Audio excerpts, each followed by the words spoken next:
All right, let's talk about. We've already talked about the cathedrals a little bit, but they recorded, I believe, "I'll Live for Him," one of yours and Harold's songs. Did the two? Harold and I wrote that. Yes. Yeah.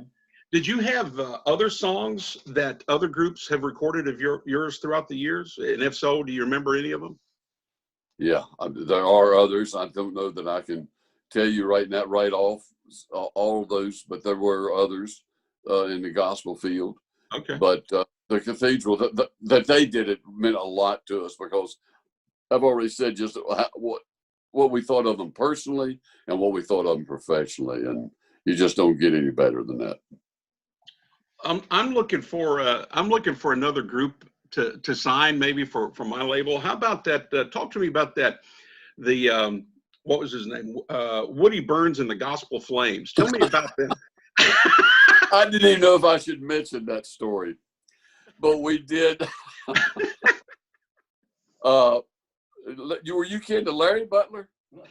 No, I wasn't. No. You Butlers are kin, right? No, But we got to playing around with that, and then came up with the idea. We said, well, if you did the Road Hog and you roasted country music, let's roast gospel music and do Woody Burns and the Gospel Flames. And they never got any farther than the talking stage, but because we didn't know if we should do that or not. But it would have been fun. I'm going to take that idea to Jeff Easter because he's just crazy enough for he and I to do that. Yeah, he's crazy enough to do it. And tell him I said so. Yeah. All right. Okay. With all the places you've been, all the people you've met, can we expect a Statler Brothers pictorial history book sometime? Oh my golly! You know, my boys are always gathering up pictures and say we want to get pictures that nobody else has seen. Well, Yeah. After a while, you run out of those because we don't take any more pictures. We're not around anymore. So I don't know if we ever come up with that, but it might be an interesting thing to do if we can find enough interesting things that people haven't seen. Well, I mean, I've seen, just reading through your book, all the presidents you've sung for, other dignitaries, all the movie stars and TV stars, and I mean, Mike Douglas show and Elizabeth Taylor. I mean, it goes on and on and on. All your cowboy friends from the movies that you met. Yeah. Do you have pictures of all that stuff? A lot of it. You're right. We do have a lot of things there that could be interesting. Lane, did you get that? Give it to me. I want to show that to Les because we got to talk about this. Now, what Harold was quite an artist. He always doodled. He would draw. He was really good. And I would save stuff. I'd go behind him because he would sit at his desk. We'd be having meetings, and after the meeting was over, I'd go and tear off a sheet, and I've kept his stuff. I want you to see this. Can you see that? Yeah. Harold drew this picture sketch. There you go. The Gospel Flames. That's when we were talking. You're the only other person to see that. That's awesome. It sits on my desk, and that was his picture of the Gospel Flames. I think I saw maybe a little of Jake and a little of Hovey in a couple of those caricatures. Oh, you see that? Oh, you do. You see some Jake up here. Yeah. He got a mixture in there, a little JD, and yeah. I love it. Maybe we'll put that in that picture book you want. Yeah, man. I'm telling you, if you do a picture book, I'm the first one in line to get it, man. Okay. I love that. And maybe you could just write a little paragraph about what was going on and why you were there and what was happening. Man, it'd make for a great book. I'll keep that in mind. A word for a third. That's right. I get a third of it. No, I'm kidding. A word for a third. There's a songwriter for you. All right, let's see. What else do I have here?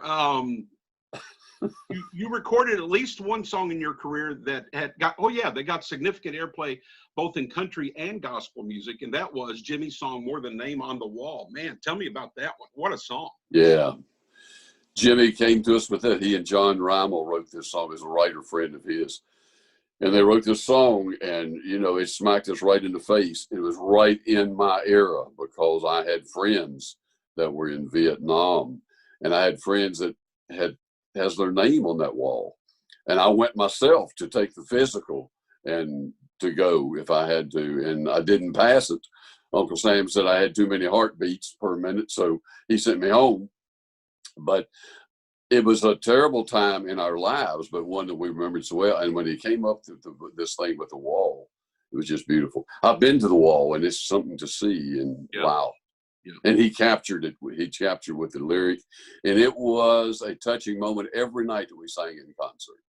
And people would stand up, and I knew they weren't standing up for us. They were standing up for that wall and for those people that were lost. Yeah. And that was just so touching. Yeah.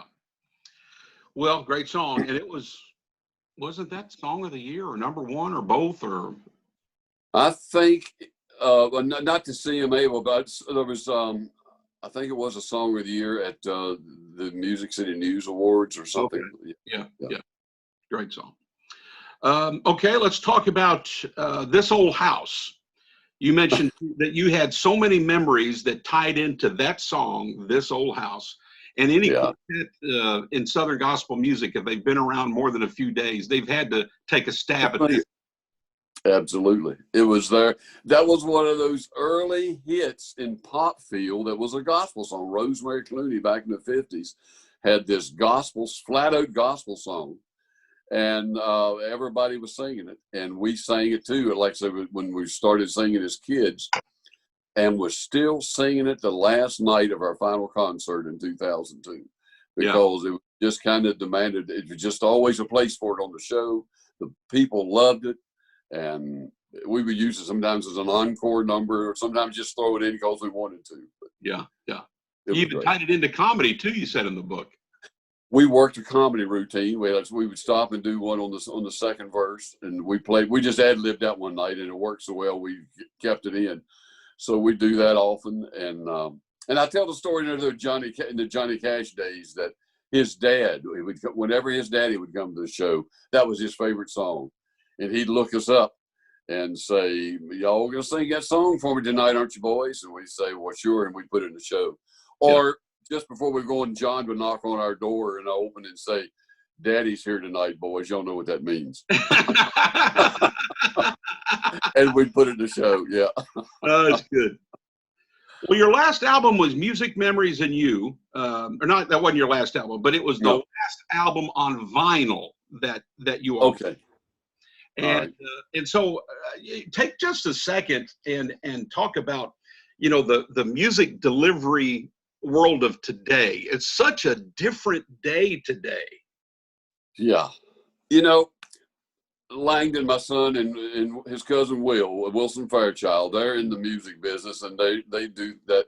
I wouldn't know how to put a record out today. I know they do it with digital, and they do it with, I wouldn't know how to pull one up if I wanted to buy a record. I would still like to go to the store and be able to buy one and leaf through the album before I did. Yeah. But I know you can do that online too. You can do all of that. And I've tried that.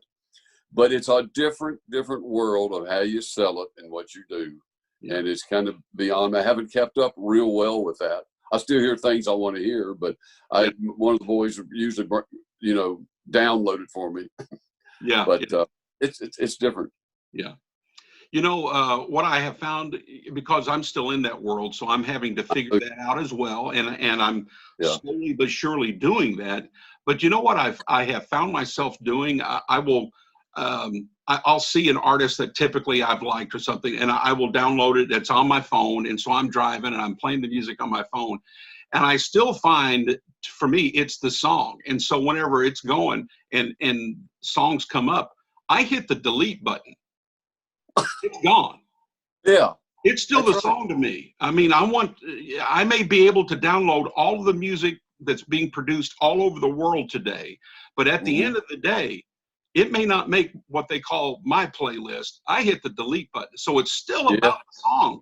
However it's delivered, that song better be right, or it's out for me. That's right, because you got a lot of competition going on out there. So you got to get their attention and hold it. Yeah. Tell us about your TNN years, man. That had to be some kind of ride. Woo! That's something that's happened to us by surprise. We didn't know exactly what we were doing or what we were getting into. But TNN asked us to do a variety show. And we had turned down other offers through the years of people that were interested in doing that because we didn't want to burn ourselves out on television while we were still such record sellers. So we got to thinking about it. We thought, this might be the time in our career we want to do something like this. And there again, they, like Jerry Kennedy had done with our records, gave us complete artistic freedom to do the show the way we wanted to. We're able to close it with a gospel song every show. We do our own comedy routines. Harold and I wrote every show for 7 seasons, for 7 years. So we wrote it so we knew it was going to be like we wanted to do it. Have any guests we wanted to have. We'd have like 3 guests every show. So we said we'll give it a try. And we really did figure, just between the 4 of us, we thought we'll do this for about 3 years and this will be fun. Yeah. That we did it for 7 years because it remained the #1 show on the network. And they kept coming back, well, let's do this again. And we'd say, okay. Yeah. And because we were having more fun than we meant to have. Yeah. We were working with Bill Walker and a 22-piece orchestra every week. And it was just so much fun to go in there and do that and rehearse it and tape it each night. And so it was a great time for us. We had the 90s, I think of as our TV years. Yeah. Yeah. And you were the #1 show on TNN, and correct me if I'm wrong, but I thought I remember reading you were the #1 show on cable TV for those years, not just. Yeah, that's true. On most cable for most of the time through those years we were. Yeah, we had great audiences. I mean, we had our numbers were comparable to the Tonight Show, and things were on the networks. Yeah. Wow. And, tying it back in, again, 42 years in the gospel world, so I always typically tie things back to that. You ended each show, man. You brought Southern gospel, straight ahead quartet music 101 to the world every Saturday night. It was fun doing that, too. Thank you for doing that. Oh, well, thank you. It was our pleasure, and that's what we wanted. You know where we got the idea for that? It wasn't real original. I don't know if you remember this or not. Tennessee Ernie Ford. Sure. Had a show back when I was a kid. Had a half-an-hour show on ABC, and he closed every show with a gospel song. Mm-hmm. And I always loved it because we were such big gospel fans even then. We said, man, this is really cool. And years later, we worked a lot with Ernie. And but so when we got our show, we said, we want to do that same thing. We wanted the gospel. So we did it. And Bill Walker was there playing the piano every week. And we arranged the song, send it to him, and they'd write the orchestra parts. It was just so much fulfillment to be able to do that and people lived for that moment. We kept them the whole hour because they were waiting for the gospel song.